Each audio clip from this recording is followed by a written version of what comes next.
when I was in my early teens, ITV, which was a TV channel here in the United Kingdom, which was, it was more for, how can I say this, you know, it was more for the common people, I would say, you know. So ITV decided that they were going to bring out a dating show. Now, at that time, dating shows they were seen as being slightly immoral. Obviously, the romantic, you know, quest for a partner, a life partner, was a very important thing, and something that you wouldn't squander on a silly TV show. So the show that they brought out was very thought out morally, I thought. And they ticked a lot of the boxes that you would worry about if you were trying to preserve some sort of respect for the wooing process, okay? So the big thing here is what you don't want to be is promoting some promiscuous actions of just people, you know, getting off with each other, and it just becomes a big, you know, horrible cattle market of attractive young people, you know, and that you're just there watching from a sort of almost like pornographic bloody you know, voyeuristic thing. Oh, is she gonna go out with him? Is she gonna get off with him? No, that's all disgusting, isn't it? You can't have that, can you? So they came up with a show called Blind Date. Now, Blind Date was like, we all know what a blind date is, and of course that is what a dating show is. It's either going to be a blind date because people are going to apply to the show, and then they're going to meet someone they haven't met before, so it's a blind date. But then they cleverly took that, and what they did is they made the feature of this a little bit like The Voice is. You know, The Voice is the talent show where you only hear the voice, you don't look at the person. Well, Blind Date pioneered this. So you would come out and there'd be like three blokes, and they'd be behind a sort of you know, like behind a wall thing, and then the lady would go on the other side of it and ask them questions, and whichever one answered it with the most sort of erudite, funny, intelligent, you know, and also woo-worthy comments, they would then pick them, and that was quite interesting, okay? And also it would happen the other way around. You might have three ladies, and then the man would ask the questions, but it always tends to be, you know, that's old stereotype of the man sort of wooing the lady with humour. That's the thing, you know, and if they could get a good comment in, then they would win and everyone would clap. And they chose a stalwart of British culture to present this, the incredible Cilla Black, who had been a pop singer in the 1960s, but had become a very sort of much loved figure. And she was she helmed this program very, very well, and she could interject all sorts of bits of humour in. And if anyone was a bit common, Cilla could, like, you know, because she was a little bit common, you see, and so but she did it in a great way, right? So the other thing that was interesting in Blind Date is they come on, so they do this, right? You'd have, like, you know, three girls sat there, then some lad would come out and he'd walk out, and we'd be able to see whether he was good looking or not, right? But he might not be good looking, and we go, oh my god. And then you might look at the three girls and go, well, they're quite attractive and he's ugly, so this is going to be terrible. And then they'll come out and start asking questions, and then he would start being funny and making them laugh. And so then when he finally picked the girl, they went off on the date, she would come out and see him, obviously, and she'd sometimes be disappointed, you know.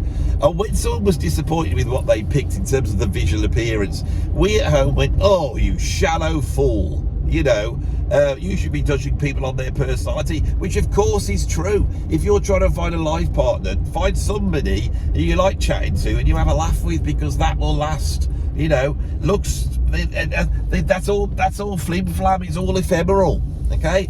And all this was taken into account. Now, the thing I really liked about Blind Date, and they stopped it after a while, but when it first came out, when they actually went on the date, rather than filming the date, what they did is they just had these pictures of the date, allowing them to have a proper date.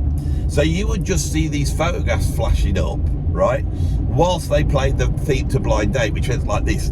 They're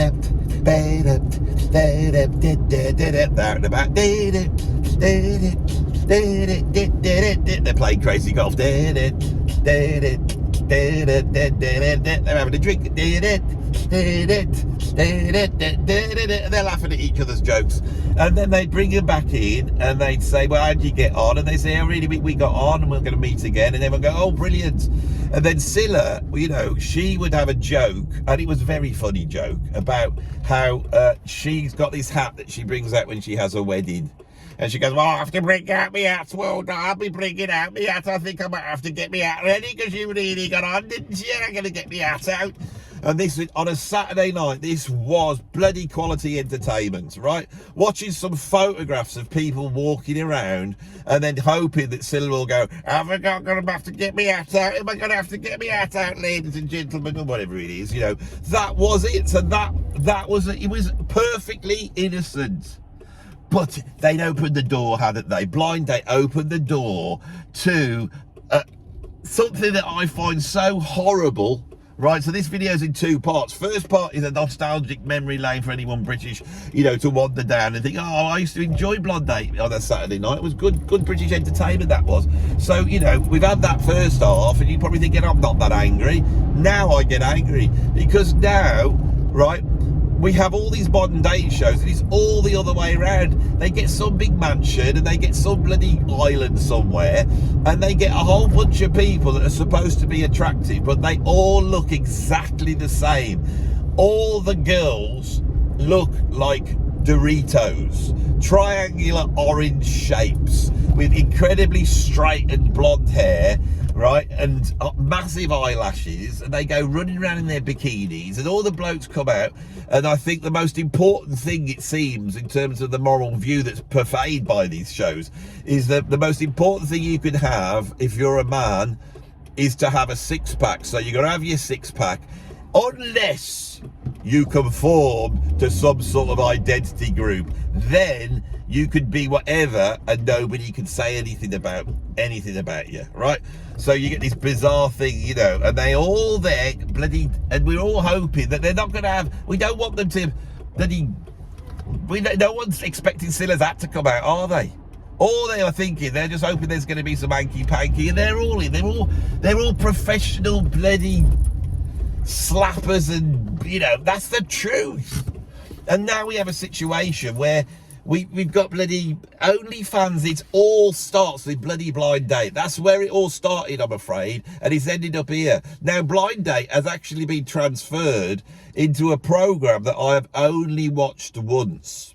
And it's like Satan took Blind Date and then said, you think this is good? You think you're moral human beings? Well, I can turn it into this. I can turn it into this pathetic reflection of what you human beings are really, and my quest to bloody wipe you off the face of the earth and destroy you and take you down to the lowest common denominator so I can stick you into my ovens and, you know, boil you for eternity. And you think that's really bad that I'm here doing that and I'm the most evil one. But I'm not the most evil one, because I never dreamt up the TV show called Naked Attraction. Right, now we don't get to see the people, their facial looks don't matter, but these people stand there naked, right, and they have this thing, and they look at each other's bodies. They don't even look at the attractiveness of the face, they just look at the body, they just look at the naughty bits and judge who they're going to go out with based upon naughty bits. Right, and the men get their bloody diddlers out, and everyone sees the diddlers, you know, and the ladies look at the diddlers, and you're thinking, there's a reason why you cover diddlers up. They're covered up for a reason, and the reason is because ladies should not be able to see diddlers, not because they want to. I'm sure there's some ladies who want to see diddlers, but even they will want to see diddlers under their own sort of, you know, control. They don't want unfettered diddler showing. I don't think any lady wants that. Now, of course, men would probably be quite happy if ladies decided to walk around with nothing on, and maybe, you know, even if it's just the top off, you know. And there's all these lean feminist types going, you know, free the nipple, they say. Free the nipple, they say. And what do all the men say? They go, yeah, it's right, you know. It's not right that women should be, you know, prejudiced against for, you know, their nipples are supposedly, you can't look at them. I mean, I've got nipples, you know. I always thought a great way to get round this would be to, if you're a lady, what you could do is take a photograph of a man's nipple, which is not rude, and then stick it over your nipple, And so the male nipple, obviously not being rude, even though they are pretty identical. I mean, they're often smaller, aren't they? But not always, you know. But here I am. As soon as I get onto Naked Attraction, I've probably debased myself here with an extended conversation about nipples, and this should not be happening. Diddlers should not be allowed to be seen by ladies unless there is a situation that might be, you know, going towards a situation of bearing children, because that really is the only, the diddler is there for that task and that task alone. And as I've got older, I think that, you know, we've all got everyone's got too frisky now, and they think that, you know, just